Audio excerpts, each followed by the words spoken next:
الحمد لله نحمده ونستعينه ونستغفره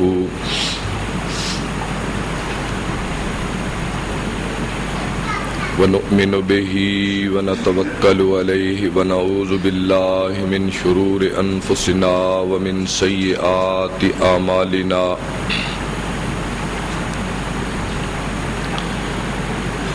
من يهده الله فلا مضل له ومن يضلل فلا هادي له وأشهد أن لا إله إلا الله وحده لا شريك له وأشهد أن محمدا عبده ورسوله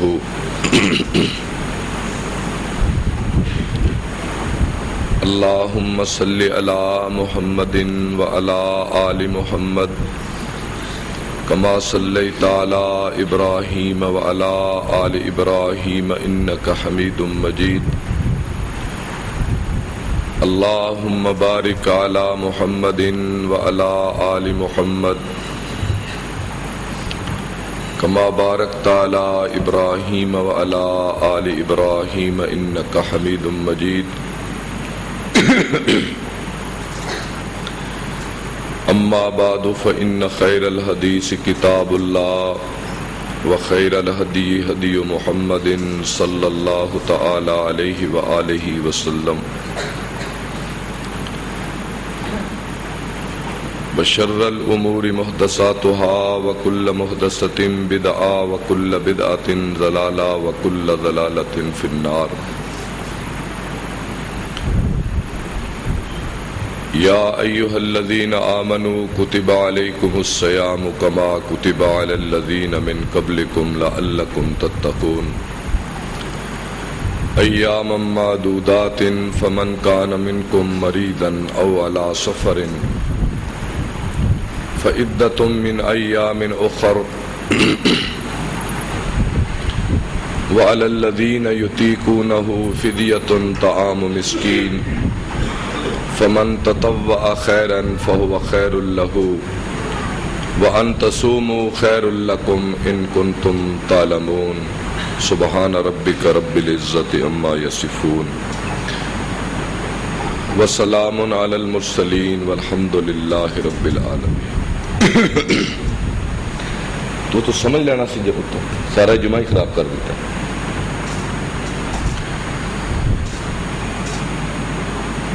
اللہ رب العزت کی تعریف و توصیف اور نبی کریم صلی اللہ تعالی علیہ وآلہ وسلم پر درود و سلام کے بعد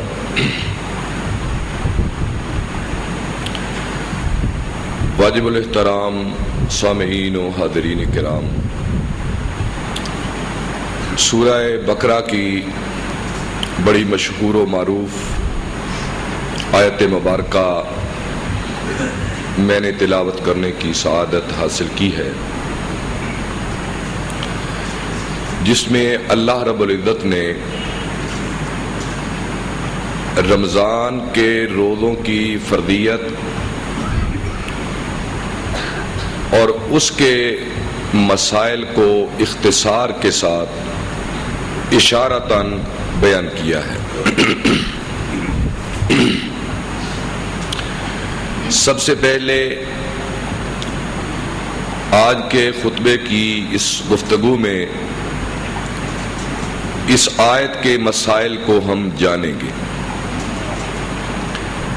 اس میں کچھ مسائل کا ذکر ہے اور فضائل سے پہلے مسائل کا جاننا لازم ہوتا ہے کہ تم پر روزے فرض ہیں، اسی طرح گھبراؤ نہیں. یہ ترجمہ اس کا کہ اے امت محمد کے لوگوں گھبراؤ نہیں، یہ تم پر ہی فرض نہیں کیے جا رہے، تم سے پہلے ساری وہ ملتیں اور امتیں جن پر میں نے اپنی شریعتیں اتاری تھی ان پر یہ روزے فرض ہی تھے. اور فرض کرنے کا مطلب یہ ہے کہ تم اللہ سے ڈرنے والے بن جاؤ. ایام معدودات، ان کو انہی گنتی کے دنوں میں رکھنا ہے، یعنی رمضان میں ہی. یعنی کوئی یہ اتحاد نہ کر لے کہ میں نے 30 روزے رکھنے ہیں، سال میں جب میرا جی چاہے میں رکھ لوں. نہیں، ایسا نہیں ہوگا. جس طرح نماز اپنے اوقات میں اور رکوع کرنے والوں کے ساتھ ادا کی جائے، اسی طرح رمضان کا روزہ بھی رمضان کی اجتماعی کیفیت میں ادا کیا جائے. لیکن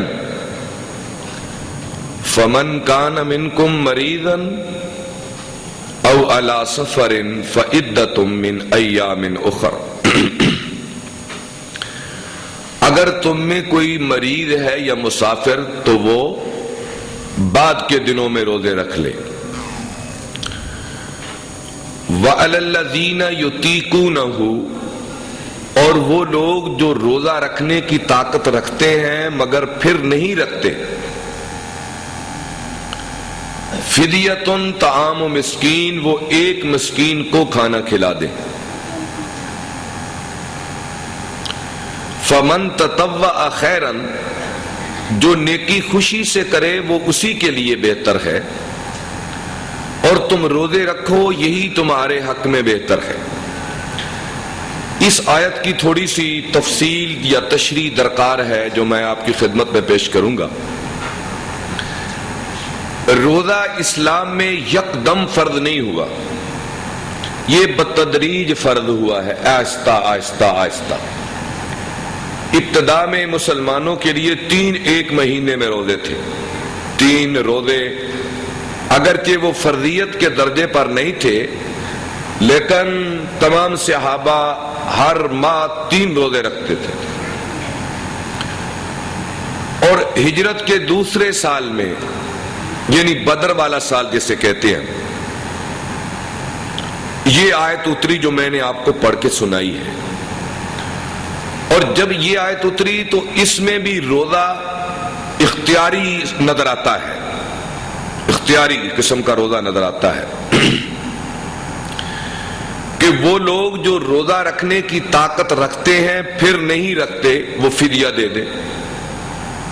یہ پہلا حکم یہی اترا تھا کہ جو روزہ رکھنا چاہے وہ رکھ لے، جو نہیں رکھنا چاہتا وہ اپنی جگہ پر کسی مسکین کو کھانا کھلا دے. پہلا حکم بدر کے سال پہلا یہی اترا ہے. لیکن آگے فرمایا فمن تطوع خیرا، جو نیکی خوشی سے کرے. اس کا 2 ترجمے ہیں. ایک ترجمہ یہ ہے کہ خود روزہ بھی رکھے، ایک مسکین کو کھانا بھی کھلائے. یا یہ ترجمہ ہے کہ وہ شخص جو روزہ نہیں رکھتا وہ ایک مسکین کی بجائے مسکین کا گھر بھر دے. یہ بھی اس کا ترجمہ ہو سکتا ہے. ایک مسکین کی بجائے 2 مسکینوں کو کھانا کھلا دے. وَأَن تَصُومُوا خَيْرٌ لَكُمْ، یہ فدیہ دینے کی بجائے اگر تم روزہ رکھو تو تمہارے حق میں یہی بہتر ہے. یہ پہلا حکم ہے روزے کے بارے میں اترا. اور صحابہ ایسے ہی کرتے تھے پہلے سال کہ جس کا جی چاہا روزہ رکھ لیا، جس کا جی نہ چاہا اس نے اپنی جگہ پر ایک مسکین کو کھانا کھلا دیا. پہلا رمضان یہی تھا. جب تیسرے سال کا رمضان آیا اسے ہم احد کا رمضان کہتے ہیں. تیسرے سال کا رمضان آیا تو یہ آگے والی آیت اتر آئی 1 سال بعد. آیت کیا ہے؟ شہر رمضان الذی انزل فیہ القرآن، کہ اے اختیاری روزہ رکھنے والے مسلمانوں ذرا توجہ کرو، رمضان کا مہینہ وہ مہینہ ہے جس میں میں نے قرآن کو نازل کیا. ھدی للناس، اس میں لوگوں کے لیے ہدایت ہے، وبینات من الہدی، اور ہدایت کی بڑی نشانیاں ہیں، والفرقان، اور یہ حق اور باطل کے درمیان فرق کرنے والا ہے. فمن شہد منکم الشہر فلیصمہ، اب تم میں جو بھی اپنے گھر میں ہو وہ اس پہ روزہ رکھنا فرض ہو چکا ہے. مقیم گھر میں رہنے والا اس پہ روزہ فرض ہے.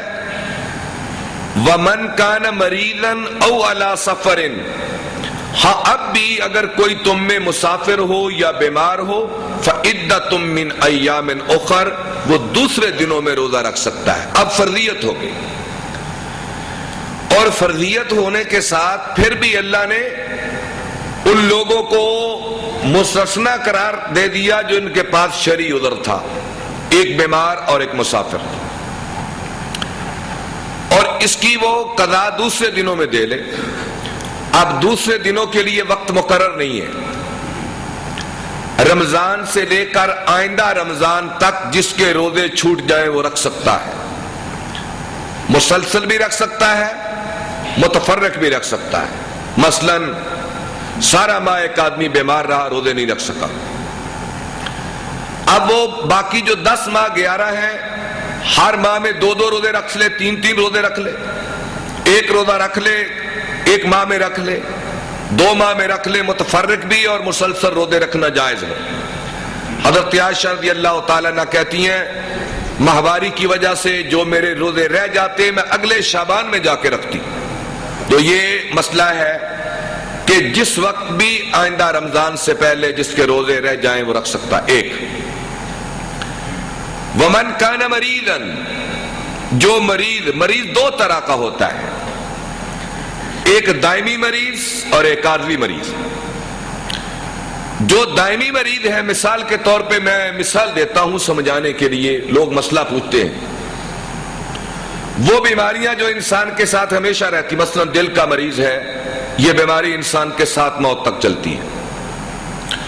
شوگر کا مریض ہے، یہ ساتھ چلتی ہے. گردے کا مریض اگر بڑھ گیا تو یہ بھی بیماری ساتھ چلتی ہے. ایسی اور بھی بیماریاں. دائمی مریض، جو دائمی بیمار ہے وہ فدیہ دے گا، اپنی جگہ پر کسی کو کھانا کھلائے گا. کیوں کہ یہ روزے رکھ نہیں سکتا، روزے رکھے گا بھی نہیں. ہاں اگر اس کا جی چاہے تو یہ رکھتا بھی رہے اور اپنی جگہ پہ پہلے ہی ایک مسکین کا کھانا کھلا دے. یہ ترجمہ ہے اس کا فمن تطوع خیرا فهو خیر لہ، کہ بھئی جو تم میں مسکین کو کھانا بھی کھلائے اور کبھی کبھی خوشی سے روزہ بھی رکھ لے اللہ کی بڑائی کے لیے، تو یہ اس کے حق میں بہتر ہے، جیسے بیمار شوق اور ذوق کے ساتھ آج بھی کرتے ہیں. اللہ تعالیٰ ان کو اپنی بارگاہ سے خیر کثیر عطا فرمائے جو اس جذبے کے ساتھ بیمار لوگ روزہ رکھتے ہیں. اور ایک مریض ہے عارضی بیمار، چوٹ لگ گئی، اسے دوائی کھانی ہے صبح شام، رات تندرست تھا، صبح ہیضہ ہو گیا، بیمار ہو گیا. عارضی بیمار جو ہے، جو یا ایک ماں کے لیے جسے پتا ہے کہ میری بیماری 1 ماہ کے بعد 2 ماہ کے بعد ٹھیک ہو جائے گی، تو یہ فدیہ نہیں دے گا، یہ ایک مسکین کو کھانا نہیں کھلائے گا، یہ اپنے وقت کا انتظار کرے گا اور خود روزے رکھے گا. یاد رہے جس نے بعد میں روزے رکھنے ہیں اس کے لیے فدیہ نہیں ہے. مثلا دودھ پلانے والی عورت، حاملہ عورت، ان کو اسلام نے اجازت دی ہے کہ اگر ایک عورت کے پیٹ میں بچہ ہے اور رمضان شریف کا مہینہ آ گیا تو اب اس کے بچے کے منہ میں بھی اسی کے جسم کا لہو اور اس کا پانی جانا ہے، وہ اس کے کمزوری محسوس کرے گی. اللہ نے اس کو اجازت دے دی کہ وہ رمضان کے روزے بعد میں رکھ لے، جب بچہ پیدا کر لے تندرست ہو جائے تو پھر روزہ رکھے، اس پر بھی فدیہ نہیں ہے. اور دودھ پلانے والی ماں، ان اللہ وضع عن الحبلى والمرضع، دودھ پلانے والی اور جس کے پیٹ میں بچہ ہے، اللہ نے اس کو بھی معافی دے دی کہ وہ آگے جا کے روزے رکھ سکتی ہے. اور بوڑھا آدمی، بوڑھا جس کا بڑھاپا جوانی میں تو بدلے گا نہیں، روز بروز اس کا بڑھاپا بڑھ رہا ہے، ایسا آدمی بھی فدیہ دے گا، ایسا آدمی فدیہ دے گا. اور اس کو بھی اسلام نے اجازت دی فدیے کی کہ وہ روزے نہ رکھے. کیونکہ کچھ لوگوں نے اس آیت کا ترجمہ کیا ہے وَعَلَى الَّذِينَ يُطِيقُونَهُ، وہ لوگ جو روزے کی طاقت بمشکل رکھتے ہیں، جو لوگ روزے کی طاقت بمشکل رکھتے ہیں، فِدْيَةٌ طَعَامُ مسکین، وہ روزہ نہ رکھیں، وہ ایک مسکین کا کھانا کھلا دیں۔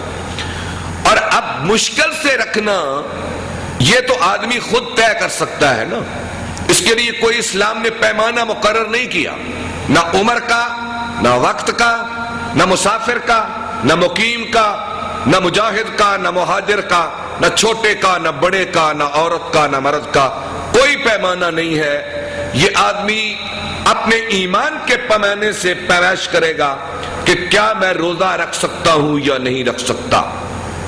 آگے چل کر ایک وہ آدمی جو مستثنی ہے، مستثنی ہے جس کو اجازت ہے اگلے دنوں میں، مثلا جیسے میں نے کہا ہے کہ دل کا مریض تھا، حاملہ عورت تھی، دودھ پلانے والی عورت تھی، اس نے روزہ خوشی سے رکھ لیا ویسے ہی، لیکن وہ نبھا نہ سکا تو کسی وجہ سے اسے توڑنا پڑے تو اس پہ کفارہ نہیں ہے، بس ایک روزہ ہے وہ بعد میں رکھ سکتا ہے اجازت کی بنیاد۔ ہاں جو آدمی بغاوت کی بنیاد پہ روزہ توڑتا ہے، اس کی بہت ساری مثالیں حدیث میں آتی ہیں، جو جرم کی بغاوت کی بنیاد پر ذوق سے ویسے ہی توڑ لیتا ہے، اس کے بارے میں وعید بھی ہے اور کفارہ بھی ہے۔ وہ بڑا مشہور واقعہ آپ سنتے ہیں جس کو بیان کرنے کے لیے اس وقت دامن میں وقت کی بڑی قلت ہے۔ بہرکیف، اور اب مسافر کا روزہ کیسا ہے یہ بھی بڑا اختلاف ہوتا ہے کہ سفر میں روزہ رکھنا چاہیے یا نہیں۔ صحابہ کہتے ہیں ہم جب سفر میں ہوتے اور ہمارا سفر جہادی نہ ہوتا، تجارتی ہوتا یا کوئی اور ہوتا، تو ہم میں کچھ لوگ روزہ رکھ لیتے، کچھ نہ رکھتے۔ رکھنے والے اپنے تقوی کا اظہار نہ کرتے اور نہ رکھنے والے شرمندہ نہیں ہوتے تھے۔ اور اسلام نے مسافر کا روزہ اس کے اختیار تمیزی پہ رکھ دیا ہے، چاہے تو رکھ لے چاہے تو نہ رکھے۔ اور ایک سفر میں حضور صلی اللہ علیہ وسلم جا رہے تھے، کیا آپ نے دیکھا ایک جگہ پہ ایک آدمی گرا ہوا ہے، اس کے اوپر سایہ کیا، آپ نے فرمایا بھی یہ کیا ہے؟ صحابہ کہنے لگے یا رسول اللہ یہ روزے دار تھا اور یہ پیاس سے بے ہوش ہو گیا۔ آپ نے فرمایا یہ تو کوئی نیکی نہیں جو یہ کر رہا ہے، اسلام نے مسافر کو اجازت دی ہے تو کوئی بات نہیں، اگر سفر مشکل ہو تو نہ رکھے، آسان ہو تو رکھ لے۔ لیکن جب جہاد کا سفر ہوتا تو اللہ کے نبی حکمن روک دیتے کہ بھئی کوئی شخص روزہ نہ رکھے، کیونکہ ہم چاہتے ہیں کہ ہم پوری قوت کے ساتھ دشمن سے ٹکرائیں، اور روزے کی حالت میں انسان کی قوت مان پڑی ہوئی ہوتی ہے۔ اور دو جنگیں یا دو بار کے رمضان میں ہوئے عہد رسالت میں، ایک بدر کا ہجرت کے دوسرے سال اور ایک فتح مکہ کا ہجرت کے 8ویں سال، اور یہ دونوں رمضان میں ہیں، اور یہ دونوں رمضان میں ہیں، اور دونوں بار صحابہ نے روزے نہیں رکھے بلکہ آپ نے منع فرما دیا۔ اور ایک اس سے آگے بھی مسئلہ ہے، بعض اوقات ایسے بھی حالات پیدا ہو جاتے ہیں کہ آدمی کا اپنا شہر، اپنی بستی حالت جنگ میں آ جاتی ہے، ایسا بھی ہوتا ہے نا، دشمن کا حملے کا ڈر ہو، جیسے مدینے کا دور تھا، رومی لشکر چڑھنے کا سوچ رہے تھے، اور خندق کا ایک موقع بھی آیا کہ یعنی جب آدمی مقیم ہو، مسافر نہ ہو، اپنی بستی میں اپنے شہر میں ہو، اور اس پہ جنگ مسلط کر دی جائے، تو میرا خیال کہتا ہے کہ ایسی صورت میں بھی مقیم آدمی کو بھی روزہ چھوڑنے کی اجازت ہے۔ اور امام ابن تیمیہ نے یہ فتویٰ بھرپور دیا تھا جہاد کے زمانے میں۔ اور میں سمجھتا ہوں چونکہ جنگ خندق ایسی جنگ ہوئی ہے جس میں لڑائی مدینے پہ مسلط کی گئی ہے، اور چونکہ یہ رمضان میں نہیں تھا نا، اگر یہ رمضان میں ہوتی تو ضرور ایسا ہی واقعہ ہوتا کہ اللہ کے نبی صلی اللہ علیہ وسلم اجازت دے دیتے کہ ہم حالت جنگ میں ہیں، ہم حالت جہاد میں ہیں، لہذا بھی صحابہ روزہ چھوڑ دیں۔ بہرکیف یہ تو ایک لمبی فقہی بات ہے جسے بیان کرنا مقصود نہیں ہے۔ تو خیر، نبی کریم صلی اللہ تعالی علیہ وآلہ وسلم یہ بے تفصیلات بیان فرما رہے ہیں۔ دیکھو بھئی، حاملہ، دودھ پلانے والی، مسافر، بیمار، یہ اللہ اجازت کیوں دے رہا ہے؟ یرید اللہ بکم اليسر ولا یرید بکم العسر، اللہ چاہتا ہے کہ تمہارے لیے آسانیاں کر دے اور تم آسانی کے ساتھ 30 روزے مکمل کر لو۔ وَلِتُكَبِّرُوا اللَّهَ عَلَى مَا هَدَاكُمْ، اور تاکہ تم اللہ کی بڑائی بیان کر سکو اس بات پر کہ اس نے تمہیں اس مہینے میں قرآن مجید جیسی کتاب عطا فرمائی ہے۔ اچھا جی، اب رمضان کی فرضیت کی 2 وجہ ہو گئی، ایک یہ کہ لوگوں تم میں تقویٰ آ جائے، اور ایک یہ کہ یہ روزے رکھو اس شکریہ میں کہ اللہ نے تمہیں قرآن دیا۔ کیا بات ہے، ذرا توجہ کریں۔ رمضان کے روزے کی فرضیت کی 2 وجہ بیان فرمائیں، ایک کہ تم میں تقویٰ آ جائے، اور ایک کہ تم اللہ کی کتاب اس مہینے میں ہم نے تمہیں دی ہے، اس کے شکریہ کے طور پر یہ روزے فرض ہیں۔ 2 وجہ ہو گئے۔ اب یہاں سے بات ہم نکالتے ہیں، آگے بات چلتی ہے۔ قرآن مجید اللہ کی نعمت کے طور پہ اللہ نے شمار کی، اور اس کے شکرانے کے طور پہ یہ رمضان بنایا، یہ شکرانہ ہے۔ اور سب سے بڑا کسی نعمت کا شکریہ یہ ہوتا ہے کہ نعمت دینے والا جس نعمت کو دے رہا ہے، جس مقصد کے لیے وہ نعمت دے، اس مقصد کے لیے انسان تیار ہو کے کھڑا ہو جائے۔ یہ سب سے بڑا انعام کا شکرانہ ہوتا ہے، یہ شکریہ۔ اور قرآن مجید نعمت بن کے آئی، اور جو قرآن کا مقصد تھا اس کے لیے اگر ایک مسلمان کھڑا ہو جائے تو یہ سب سے بڑا شکرانہ ہے قرآن مجید کی نعمت کے ملنے کا۔ اور قرآن مجید کا مقصد کیا تھا؟ قرآن مجید کی پکار کیا ہے؟ اس کی آواز کیا ہے؟ اس کی للکار کیا ہے؟ ذرا سنیں، یہاں سے اپنی بات کو چلاتا ہوں۔ یا ایھا الناس اعبدوا ربکم الذی خلقکم والذین من قبلکم لعلکم تتقون، یہ قرآن کی پہلی پکار ہے اور پوری انسانیت کو ہے۔ الناس جہاں بھی آتا ہے مراد پوری انسانیت، کیا یہود، کیا عیسائی، کیا ہندو، کیا دہریہ، کیا اللہ کو ماننے والا، نہ ماننے والا۔ یا ایھا الناس، اے ماننے والو اور نہ ماننے والو، اٹھ جاؤ، کیا کرو؟ اعبدوا ربکم الذی خلقکم، یا کوئی میرے مقابلے کا خالق لا کر دکھاؤ یا میرے بندے بن جاؤ،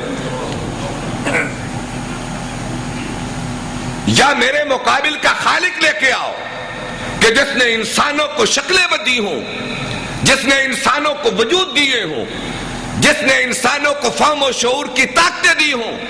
یا ایھا الانسان ما غرک بربک الکریم الذی خلقک فسواک فعدلک فی ای صورت ما شاء رکبک۔ یہ قرآن کی پکار ہے پوری انسانیت کے لیے۔ اے انسانوں، تمہیں کیا ہو گیا؟ اللہ کے بارے میں دھوکے میں پڑ گئے تم۔ وہ تو وہ تھا الذی خلقک، جس نے تجھے پیدا کیا، فسواک، یہ مناسب جسم عطا کیا، فعدلک، اور تیرے ساتھ خوب انصاف کیا اللہ نے۔ یہ اللہ کی پکار، یہ قرآن کی پکار تھی۔ کیا مطلب؟ آج اللہ کی عبادت کی طرف چلے آؤ، یہ قرآن کا مقصد تھا۔ دوسری بات، یا ایھا الذین آمنوا اتقوا اللہ حق تقاتہ، یہ اہل ایمان کو خطاب۔ اے ایمان والو، اللہ سے اس طرح ڈر جاؤ جس طرح ڈرنے کا حق ہے۔ دوسری ہے، اور تیسری پکار، ایھا الناس، ایھا الناس انتم الفقراء الی اللہ، اے پوری انسانیت تم سارے اللہ کے در کے فقیر ہو، تم سارے اللہ کے در کے فقیر ہو۔ تو کیا ترجمہ نکلا قرآن کی پکار کا؟ اے لوگوں، سجدے کے لیے آ جاؤ، اللہ سے ڈر کے آ جاؤ، فقیر بن کے آ جاؤ۔ میں نے رمضان کی بہاریں اس کام کے لیے آسان کر دی ہیں، میں نے اس کی راتوں کو حسین بنا دیا، میں نے اس کے دنوں کو خوبصورت بنا دیا، میں نے فضائیں دے دی، میں نے ماحول بنا دیا۔ اب محتاج بن کے دماغ کو عاجز بنا کر، جھولی بہلا کر اللہ کی بارگاہ میں چلے آ، دیکھ تیرا خدا اپنی رحمتوں سے تیری جھولیاں کیسے بھر دیتا ہے۔ حدیث میں آتا ہے کہ آپ نے فرمایا رمضان کی جب پہلی رات ہوتی ہے، اللہ کے عرش کے نیچے سے ایک ہوا چلتی ہے جس کا نام مشیرہ ہے، جنت کے درختوں سے اور جنت کے دروازوں کے حلقوں سے ٹکراتی ہے، ایک حسین آواز پیدا ہوتی ہے۔ جنت کی حوریں بالا خانوں پہ چڑھ کے جنت کے فرشتوں سے پوچھتی ہیں یہ ہوا کیسی، یہ شور کیسا؟ جنت کے ملائکہ کہتے ہیں کہ یہ رمضان کے استقبال کے لیے عرش خدا کے نیچے سے ہوا چلائی گئی ہے، اور آج امت محمد کے رمضان کا پہلا دن آن پہنچا ہے۔ اور پھر ملائکہ کہتے ہیں کہ میرے اللہ نے جنت کے دروازے کھول دیے ہیں، دوزخ کے دروازے بند کر دیے ہیں۔ اس کا مطلب کیا ہے؟ جنت کے دروازے کھولنے کا اور دوزخ کے دروازے بند کرنے کا مطلب یہ ہے کہ رحمت خدا بندی بڑھ چکی ہے، اور اللہ کی رحمت غصے سے پہلے ہی آگے ہے، وہ اپنے جوش میں ہے، تم چلے آؤ ہم دیتے جاتے ہیں۔ یہ ترجمہ ہے۔ اور پھر ہر رات ایک پکار آتی ہے، ایک پکار ہر رات، رمضان کی ہر رات، جسے یہ کان نہیں یہ کان سنتے ہیں، یہ آنکھ نہیں یہ آنکھ دیکھتی ہے، یہ دل کی آنکھ اس نور ایمانی کے ماحول کو بھی دیکھتی ہے اور اللہ کی آواز کو بھی سنتی ہے۔ آواز کیا ہے کوئی مانگنے والا تو مجھ سے مانگ لے، ہے کوئی مانگنے والا تو مجھ سے مانگ لے، ہے کوئی بخشش طلب کرنے والا تو میں اس کو معاف کر دوں، ہے کوئی توبہ کرنے والا تو میں اس کی توبہ قبول کر لوں، ہے کوئی مجھے قرض دینے والا، ایسے اللہ کو کہ جو غریب خدا نہیں، مفلس نہیں، تنگ دست نہیں، جس کے خزانے بھرے ہیں، اے میرے بندو اس خدا کو کچھ دے دو، اے میرے بندو اس خدا کو دے دو، وہ جھولیاں بھر دے گا تمہاری۔ یہ ہر رات آواز آ رہی ہے، اور یہ میں حدیث غالباً فجر کے درس میں بیان کر رہا تھا تو میرے منہ سے ایک لفظ نکل گیا، پہلے میں ڈرا، یہ لفظ کہنے کے لیے میں ڈرا کہ شاید ادب اس کا تقاضا نہ کرے کہ دیکھیں اللہ کا لہجہ دیکھیں، بھائی ہے کوئی مانگنے والا تو لے لے، ہے کوئی توبہ کرنے والا تو میں اس کی توبہ قبول کر لوں، ہے کوئی مجھے قرض دینے والا تو دے لے مجھے، میں اس کو کئی گنا کر کے واپس لوٹاؤں گا۔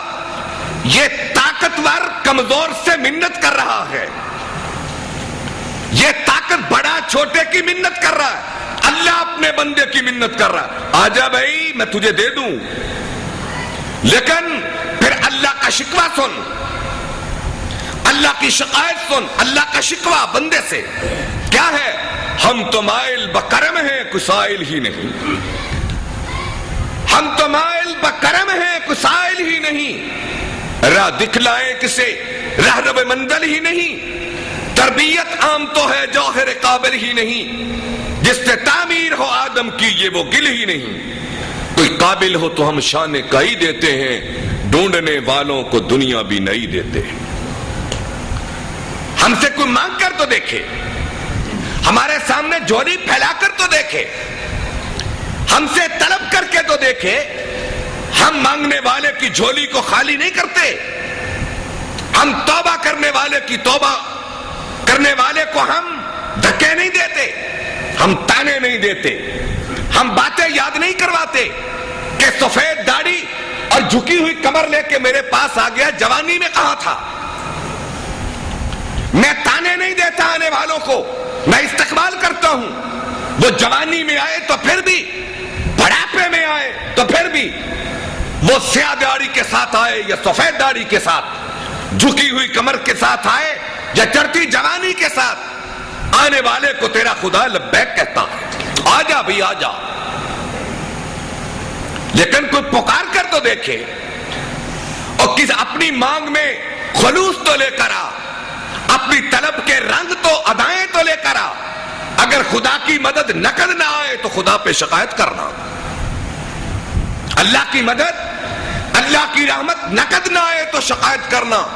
اگر یقین نہیں آتا تو جاؤ دیکھ لو، یہ رمضان کا مہینہ اور بدر کا مقام اور جہاد کا میدان، رمضان کا مہینہ، بدر کا مقام اور جہاد کا میدان، اور ثقلین کا تاجدار جھونپڑی لگائے بیٹھا اور ابو بکر پہرے دار، رات کا پچھلا حصہ دشمن طاقتور، صحابہ کمزور، لٹے پٹے، ہجرتوں کے ستائے ہوئے اور کچھ مہاجروں کا بوجھ اٹھائے ہوئے انصار۔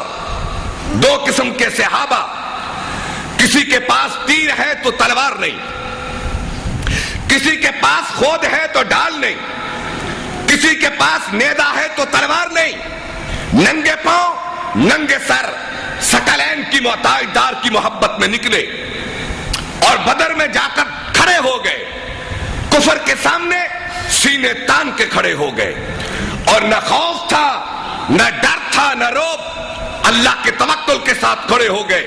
رات پڑ گئی، میدان گرم ہو گیا، دشمن سامنے طاقتور، صحابہ کمزور اور نہتے۔ آپ نے مسلح بچھایا جھونپڑی کے آگے، ابو بکر پہرے دار، اور آپ نے ہاتھ اٹھا لیے رات کا پچھلا پہر۔ ذرا کیفیت تو بنا کے دیکھ، ذرا ماحول تو بنا کے دیکھ، ذرا دھیان تو اللہ کی طرف لا کے دیکھ، ذرا محتاجگی کے فکر و خیال کے ساتھ تو آ کے دیکھ، اس یقین کے ساتھ آ کہ اللہ کے سوا کچھ دے نہیں سکتا، اس توکل کے ساتھ آ کہ فتح و شکست کے فیصلے آسمان پر ہے، زمین پر نہیں۔ یہ ایمان تو لے کے آ کہ تندرستی اور بیماری خالق کے کائنات کے ہاتھ میں ہے، کسی کے ہاتھ میں نہیں۔ اولاد کا دینا یا نہ دینا، بیٹے یا بیٹیاں دینا یا ملا کے دینا، عزت و ذلت کے فیصلے، شکست و ریست کے فیصلے، یہ دنیا کے ایوانوں میں نہیں، یہ بارگاہ خدا بندی میں ہے۔ پھر طلب کر کے تو دیکھ۔ اور آپ کیا کہتے ہیں؟ کہتے ہیں اے میرے اللہ، اپنے وعدے کو پورا کر دے، اپنے بندے کی مدد کر دے، دشمنوں کے جتھے کو بھگا دے، اور اے اللہ یہ میری پوری زندگی کی کمائی تھی جو لے کے آیا ہوں، اور میں نے یہ پودے بڑی مشکل سے پالے ہیں، اور تو نے میری باغبانی دیکھی ہے، میں نے طائف کے بازاروں میں کی، میں نے مکہ کی گلیوں میں کی، اور اپنا لہو بہا کر اس چمن کی آبیاری کی ہے۔ یا اللہ جو میرے پاس تھا میں نقد لے کر تیری بارگاہ میں آ گیا، اور اگر ان کی مدد نہ کی گئی، یہ محبت کے جملے ہیں، یہ تعلق کے نغمے ہیں، اے اللہ اگر ان کی مدد نہ کی گئی تو قیامت تک دنیا پہ تیرا نام لینے والا بھی کوئی نہیں رہے گا۔ یہ تعلق کے جملے ہیں۔ جب یہ جملے آپ نے کہے، جولی پھیلائی، ہاتھ اٹھائے، اتنا روئے، اتنا روئے، اتنا روئے، آپ کی آہیں نکل رہی تھیں، سسکیاں منہ سے نکل رہی تھی، بے قرار الفاظ نکل رہے تھے، بے قرار آنسو بہ رہے تھے۔ ابو بکر صدیق عرض گزار ہوئے، یا رسول اللہ بس کرو، یا رسول اللہ بس کرو، اللہ آپ کو ضائع نہیں کرے گا۔ آپ نے یوں سلام پھیرا، پلٹ کر خوشی سے کھڑے ہو گئے، فرمانے لگے ابو بکر میرے اللہ کا پیغام آ گیا ہے۔ کیا؟ انی ممدکم بألف من الملائکۃ مردفین وما جعلہ اللہ الا بشرا ولتطمئن بہ قلوبکم وما النصر الا من عند اللہ، کہ میرے اللہ نے محمد کو کہہ دیا ہے کہ اے میرے حبیب تم ادھر سے چلے آؤ، میں ادھر سے نکل آتا ہوں۔ میرے اللہ نے کہہ دیا ہے کہ اے میرے حبیب وعدہ نہیں، نہیں نہیں نہیں، وعدہ نہیں، نقد مدد ہے۔ تم اٹھو اور دیکھو 1000 فرشتہ صحابہ کے ساتھ لڑ رہا ہے، اور میں نے یہ بشارت اس لیے دے دی کہ اے میرے نبی تیرے دل کا اطمینان بڑھ جائے، یہ بشارت اس لیے دے دی کہ تیرے دل کا اطمینان بڑھ جائے۔ تو میرے بھائیوں، اگر مانگ کر دیکھیں، نقد شفا آ سکتی ہے، نقد مالداری آ سکتی ہے، نقد عزت کے فیصلے ہو سکتے ہیں، نقد بخشش کے فیصلے ہو سکتے ہیں۔ اور اگر رمضان میں بھی کوئی اپنے آپ کو اس قابل نہ بنا سکا، اگر رمضان میں بھی کوئی اپنے آپ کو اس قابل نہ بنا سکا کہ اللہ کی عنایت اس پہ برسے، تو اس میں اللہ پہ گلا کیا ہے؟ اپنی مقدر پہ رو، اپنی غفلت پہ رو، اپنے تساہل پہ رو، اللہ سے شکایت نہ کر۔ یہ ہے اللہ کے نبی صلی اللہ علیہ وسلم۔ آپ جب کوئی اہم اعلان فرماتے تو آپ صحابہ سے کہتے احضر المنبر، احضر المنبر، لاؤ بھی میرے صحابہ ممبر لاؤ، ممبر لایا گیا۔ آپ ممبر پہ چڑھے پیچھے سے پہلی سیڑھی پہ، اور آپ نے فرمایا آمین، دوسری پہ آمین، حدیث سنتے ہیں آپ، حدیث کی تفصیل مقصود نہیں ہے، تیسری سیڑھی پہ آمین۔ صحابہ عرض گزار ہوئے یا رسول اللہ، یہ آپ کا معمول نہیں تھا کہ آپ ممبر پہ چڑھتے تو آمین آمین کہتے، آپ کا معمول نہیں تھا، یہ کیا ہے؟ آپ نے فرمایا میرے صحابہ، میں ممبر پہ چڑھنے لگا تو جبریل آ گئے اور میرے دل میں القاء کر کے کہنے لگے اے اللہ کے نبی صلی اللہ علیہ وسلم، جس نے رمضان کا مہینہ پایا اور اپنے آپ کو اس قابل نہ بنا سکا کہ خدا اس کو معاف کر دے، وہ برباد ہو، وہ برباد ہو۔ تو میں نے آمین کہہ دی ہے۔ اور اللہ اسباب کے بغیر، اسباب پیدا کرنے کے بغیر کسی قوم کو برباد نہیں کرتا، اسباب دیتا ہے۔ یہ اسباب کیا ہے؟ رمضان میں یہ روزہ، یہ تراویح، یہ سحر، یہ افطاری، یہ قیام اللیل، یہ لیلۃ القدر، یہ اعتکاف، یہ صدقہ فطر، یہ عید، یہ رات، یہ دن، یہ سب ایک آدمی کے پاس ہو پھر اللہ کو راضی نہ کر سکے تو حضور فرماتے ہیں یہ شخص برباد ہو، یہ شخص برباد ہو۔ اور پھر جب میں دوسری سیڑھی پہ پاؤں رکھا تو جبریل نے کہا یا رسول اللہ، جہاں آپ کا نام لیا جائے اور آپ کا نام سن کے مسلمان درود نہ پڑے تو میں اللہ اسے برباد کر دے، تو میں نے آمین کہہ دی ہے۔ جبریل نے کہا برباد ہو، میں نے آمین کہہ دی۔ میرے بھائیوں، یہ جملے میرے توجہ سے سننا، بظاہر ہم اسے جرم نہیں سمجھتے، آپ کا نام نامی لیا جائے چپ ہو جاتے ہیں، ہم گونگے بن جاتے ہیں بغیر مسلک کی تمیز کے۔ کون ہے؟ آپ کا نام پڑھا، سنا، چپ ہو گئے، نانا، یہ وقار مصطفی کی توہین ہے، یہ وقار مصطفی کی توہین ہے کہ آپ کا نام لیا جائے اور آدمی گونگا بن کے بیٹھا رہے۔ صلی اللہ علیہ وسلم نہ کہے، کیوں کہ روزہ یہ شکرانہ ہے قرآن کا، ذرا غور کریں، روزہ شکرانہ ہے قرآن کا، اور درود شکرانہ ہے محمد کریم کا صلی اللہ علیہ وسلم۔ کیوں کہ اگر حضور نہ ہوتے تو رمضان کہاں سے آتا؟ ذرا غور تو کریں، حضور نہ ہوتے یہ تراویح کہاں سے ہوتی؟ حضور نہ ہوتے یہ حسین مسجدیں کہاں سے ہوتی؟ حضور نہ ہوتے تو یہ منبر و محراب کہاں سے وجود پاتے؟ حضور نہ ہوتے تو یہ گنبد و مینار کہاں ہوتے؟ حضور نہ ہوتے تو یہ ہدایت کے روشن چراغ کہاں سے ملتے؟ کیونکہ آپ ہی نے تو اپنے لہو سے بزم کونین میں شمع توحید کو روشن کیا ہے، آپ ہی نے تو انسانیت کے بھٹکتے قافلوں کو منزلیں عطا کی ہیں.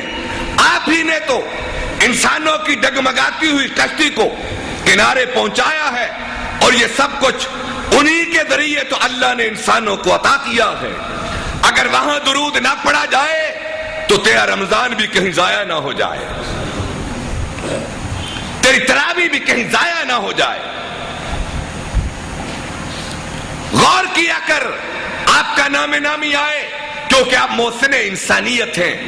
آپ نے ہدایت کے چراغ جلائے اپنے لہو سے, اور انسانیت پہ احسان کیے. دیکھ تو صحیح, اپنے پیٹ پہ پتھر باندھنے والا پوری انسانیت کو کھلانے کا حکم دے گیا, اور پیوند لگے کپڑے پہن کر ننگی انسانیت کو پہنانے کا حکم دے گیا. غربت میں رہ کر جس کے گھر مہینوں چولہا نہ جلتا تھا, پوری انسانیت کا پیٹ بھرنے کا حکم دے گیا. دشمنوں کے حملے سہ کر دوسروں کو معاف کرنے کا درس دے گیا. فتح پا کر بھی عزتیں دینے والا, اور دشمنوں کے نرگے میں پھنس کر زخمی ہو کر ان کے لیے ہدایت کی دعائیں دینے والا. یہ چشمے فلک کہاں سے دیکھے گی؟ یہ کائنات کہاں سے ایسے انسان کو لائے گی؟ تو پھر ذرا گونج کے جب حضور کا نام آئے تو کہہ دیا کر صلی اللہ علیہ وآلہ وسلم. اور تیسرا آدمی کہ جس نے اپنے والدین کو بڑھاپے میں پایا, دونوں کو یا ایک کو, پھر اس کی خدمت نہ کی, برباد ہو, میں نے آمین کہہ دی. ذرا دیکھو تو صحیح, ذرا دیکھیں تینوں کا تعلق دیکھیں, رمضان, حضور اور والدین, اور تینوں کا تعلق دیکھیں. یہ روزہ اللہ کا حکم, اللہ سب سے بڑا محسن خالق ہے, اور روزہ اللہ کے لیے, اسی لیے بیچ میں کوئی نہیں ہوتا. اور روزہ نہ رکھنے والا گویا اللہ کی طاقت کا انکار کرتا ہے, اللہ کے علم اور زور کی توہین کرتا ہے. لو میں نے نہیں رکھا, کیا ہوگا؟ کسی کو خبر نہیں ہوگی. اور میرے بھائی, کسی کو خبر نہ ہو, علیم خبیر تو دیکھ رہا ہے. یہ اللہ کے وقار کی توہین ہے روزہ نہ رکھنا, اور درود نہ پڑھنا یہ احسان مصطفی کے ساتھ بڑی بدتمیزی ہے. اور بڑھاپے میں والدین کا احترام نہ کرنا یہ سب سے بڑی بد اخلاقی ہے. محسنوں کو بلا دینے والے کبھی اپنی منزلوں پہ نہیں پہنچتے. والدین محسن ہیں, ماں باپ یہ بہت بڑے محسن ہیں, اور ان کو بلا دینے والے اور ان کے بغیر اپنی منزلوں کو پانے والے کبھی اپنی منزل مراد کو پا نہیں سکتے.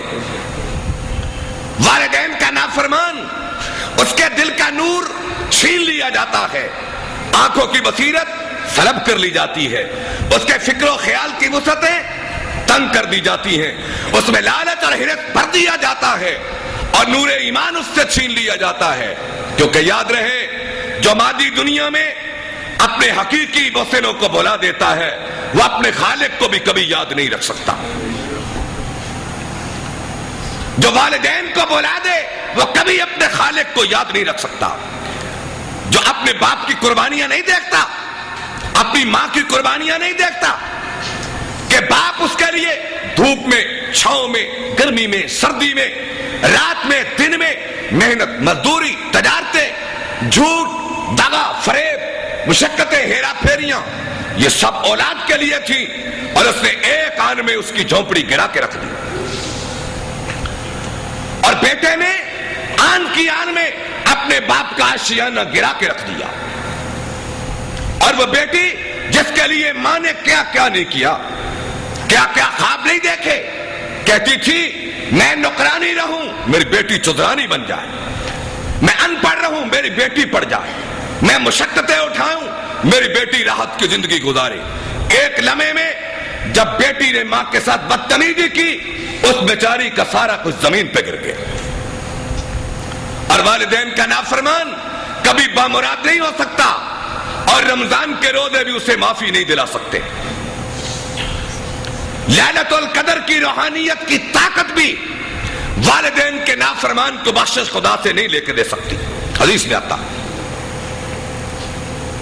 رمضان میں اگر کسی کے والدین ناراض ہیں ان کو راضی کرنا ہزاروں لیلۃ القدر نیچے رہ جائیں گی, ہزاروں رمضان کے روزے پیچھے رہ جائیں گے, ہزاروں تہجدیں پیچھے رہ جائیں گی. والدین کے پاؤں پکڑ لو, ماں ناراض ہے تو راضی کرو, باپ ناراض ہے تو راضی کرو. اللہ ہدایت کے راستے کھولے گا, اللہ آسانیوں کے دروازے کھولے گا, اللہ کی ذات رزق میں کشادگی عطا کر دے گی.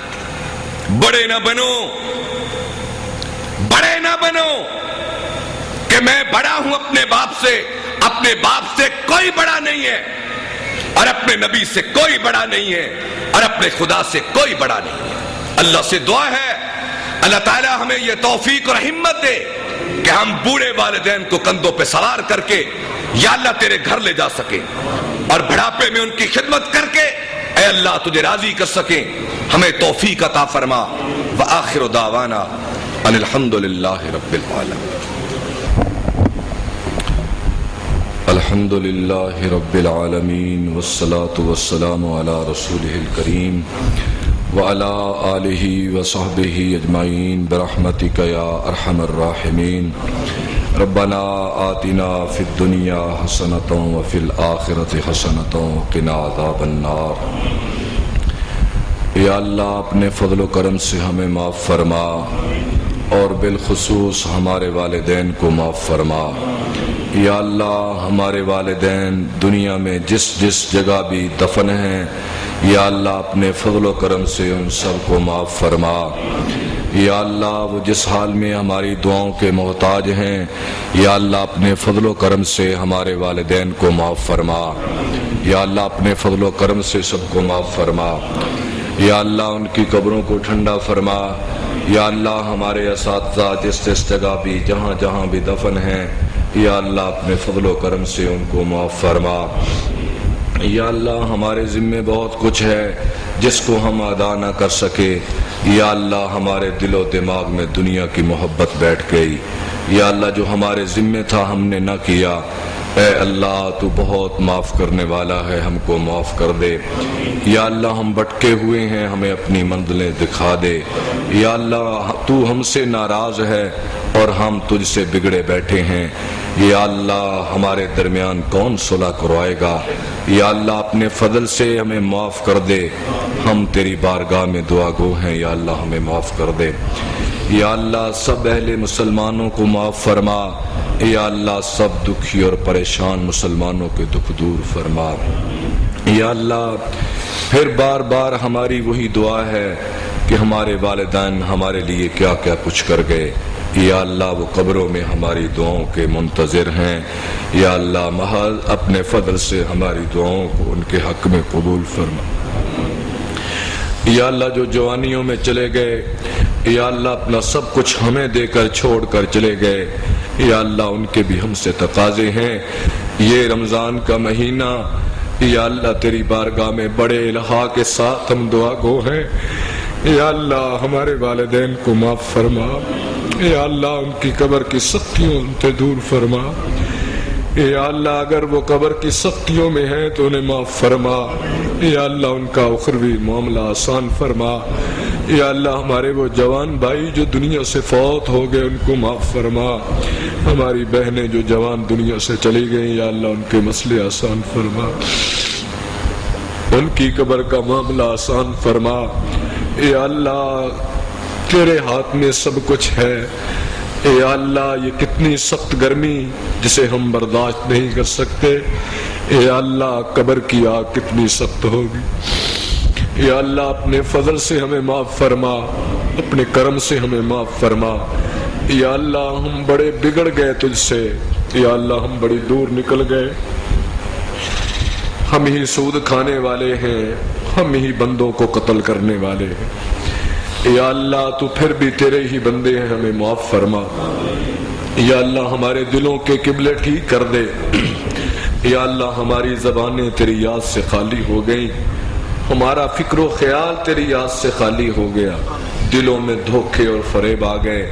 یا اللہ ہمارے دلوں کو کھڑا کر دے، ہماری زبانوں کو ذکر کرنے والی بن دے، یا اللہ ہمارے خیالات کو پاکیزہ بنا دے، یا اللہ اپنے فضل و کرم سے ہمارے اساتذہ کو معاف کر دے، یا اللہ جن کی بدولت آج ہم یہاں کھڑے ہیں، یا اللہ ان سب کو معاف کر دے۔ وہ بڑے نیکوکار لوگ تھے، یا اللہ وہ بڑے نیکوکار لوگ تھے جنہوں نے ہمیں دین پڑھایا، یا اللہ ان کے درجے بلند فرما۔ یا اللہ جن لوگوں نے اس مسجد کو تعمیر کیا اور دنیا سے چلے گئے، جنہوں نے اس کو بنایا، اس کی بنیادیں رکھیں، یا اللہ وہ ہماری دعاؤں کے بڑے ہی مستحق ہیں، یا اللہ انہیں معاف کر دے۔ اور ان کے بعد درجہ بدرجہ جن لوگوں نے اس کو بنایا اور اس کی آبادی کاری کے لیے محنت کی، اور جو لوگ اپنے سجدوں سے اس مسجد کو آباد کر رہے ہیں، الہی سب کو معاف کر دے۔ جنہوں نے یہ چمن بسایا، سب کے گھروں کو خوشیوں سے یا اللہ بھر دے۔ اے اللہ ہمیں معاف کر دے۔ اگر تو نے لکھ دیا ہے یا اللہ ہم بدبخت ہیں، تو پھر بھی ہمیں خوش بخت بنا دے۔ یا اللہ بخت اور نصیب تیرے ہاتھ میں ہے، یا اللہ جو بے اولاد ہیں ان کو اولاد دے دے۔ یا اللہ جن کی اولادیں نافرمان ہیں انہیں فرما بردار بنا دے۔ یا اللہ ہم سب کے دکھ دور فرما دے، یا اللہ ہماری پریشانیاں دور فرما دے، دنیا کے دکھ اور آخرت کے عذابوں سے اپنے فضل سے بچا۔ ربنا وآتنا ما وعدتنا على رسلك ولا تخزنا یوم القیامہ انک لا تخلف المیعاد۔ یا اللہ اٹھے ہوئے ہاتھوں کو ناکام نہ لوٹانا، یا اللہ تیری شان کے خلاف ہے۔ یا اللہ ہماری جھولیاں بھر دے، ہمارے عزائم پورے کر دے، ہماری امیدیں برلا دے، ہمارے دلوں کو یا اللہ اطمینان عطا فرما۔ یا اللہ ہمیں یکسوئی عطا فرما، بیماروں کو شفا عطا فرما، یا اللہ تندرستیاں عطا فرما، اپنے رحم سے ہمیں معاف کر کے یا اللہ رحمت کی بارش نازل فرما۔ تیرے بندے ترس رہے ہیں، جانور ترس رہے ہیں، گرمی کی شدت ہے، یا اللہ اپنے فضل سے بارش نازل فرما کے راحت کا ماحول پیدا فرما دے۔ وصلی اللہ تعالی علی خیر خلقہ محمد وعلی آلہ واصحابہ اجمعین برحمتک یا ارحم